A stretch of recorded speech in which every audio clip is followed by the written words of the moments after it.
आप सबसे प्रार्थना है, एक समय कुछ ऐसा निकालो अपने 24 घंटे में जिसमें आप आसन में बैठने का अभ्यास करें।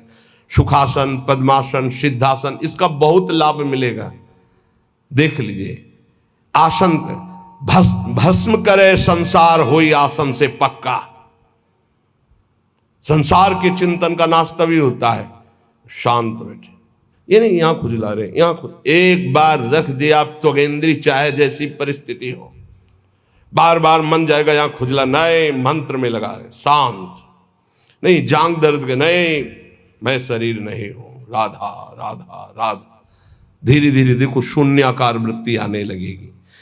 भली बुरी को कहे रहे सही सबका धक्का। कोई गाली दे, कोई अपमान करे, इन बातों पर ध्यान नहीं दिया जाता। मत वाले हाथी की चाल चला जाता है, मस्त गजेंद्र की तरह भूखते रहो, कोई फर्क नहीं पड़ता।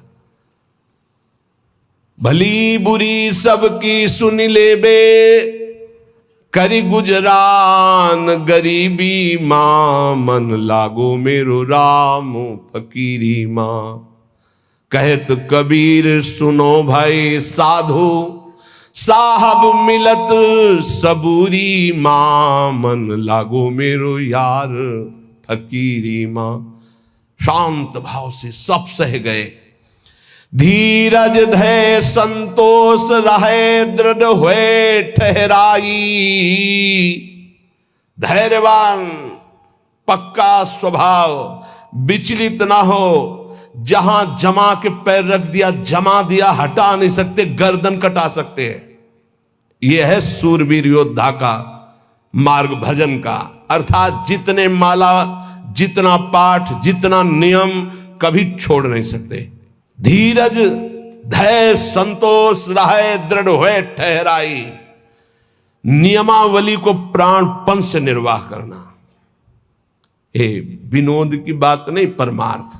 ऐसे थोड़ी तत्वबोध, ऐसे परमात्मा प्राप्ति थोड़ी होती। जानबूझकर हर सुखों का त्याग करके अपने को कठोर बनाया जाता है, अपने को मजबूत बनाया जाता है। धीरज धैर्य संतोष रहे, दृढ़ हुए ठहराई। जो कछु आवे खाई, बचे सो दे लुटाई। संग्रह न करे। बड़ी श्री जी की कृपा है जो अपने लिए कभी संग्रह ना हो। अपना नाम, अपना मकान, अपना वैभव अगर गृहस्थी में भी है तो ठाकुर जी के भाव में रखे तो जीवन मुक्त होने के लिए बढ़िया अवसर है। ये घर ठाकुर जी का, नाथ सकल संपदा तुम्हारी, मैं सेवक समेत सुत नारी। और विरक्त में तो भगवान ही भगवान है, उसका कुछ है ही नहीं। कहीं भी अपना अस्तित्व न रहे तो जीवन मुक्त होने में सहजता आ जाएगी। लगे न माया मोह जगत की, छोड़े आशा। बहुत ध्यान देने योग्य बात। बल तज निर्बल होए, सबुर से करे दिलासा। काम क्रोध को मार के मारे नींद आहार, पलटू ऐसे। दास को भरम न करे संसार। ये महापुरुषों के वचन, ये चिंतन करने योग्य है। कह रहे कि जो अपने लिए कोई उपाय नहीं करता, अपना कुछ नहीं रखता, सब प्रभु का, उसको कभी माया मोह परास्त नहीं कर सकता। जो किसी से कोई आशा नहीं रखता, अपना बल नहीं है, बल हरि का, गुरुदेव का, तो काम क्रोध को मार के मारे नींद आहार, इस पर जरूर चलना चाहिए। जब भगवत मार्ग में भगवत प्राप्ति की लगन की अगन लगी तो सबसे पहले यही अंदर आया था कि हम कई दिन तक भूखे रहकर भजन कर सकते हैं? नहीं खाएंगे। भजन का तार न टूटे, और कितने दिन हम रह सकते हैं ऐसे, भजन का तार न टूटे। हर कष्ट में भजन, हर सुविधा में भजन, संसार के किसी भी क्षेत्र में भजन, भजन न छूटे, इसका अभ्यास हमें करना है। यह दृढ़ निश्चय कर लिया गया था बचपन में ही। बीच बाजार में, एकांत में, गंगा के किनारे, शहर में, कहीं भी रहो, भजन तुम्हारा नहीं छूटना चाहिए। भूख से, प्यास से या छके होकर के, सब सुविधाओं में या असुविधाओं में भजन नहीं छूटना चाहिए।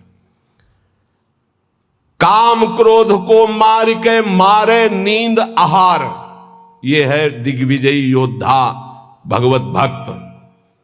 काम क्रोध को मार के मारे नींद आहार, नींद पर विजय प्राप्त और आहार पर विजय प्राप्त। ये ऐसे होता है 20-20, 10-10 मिनट नींद को मारा जाता है।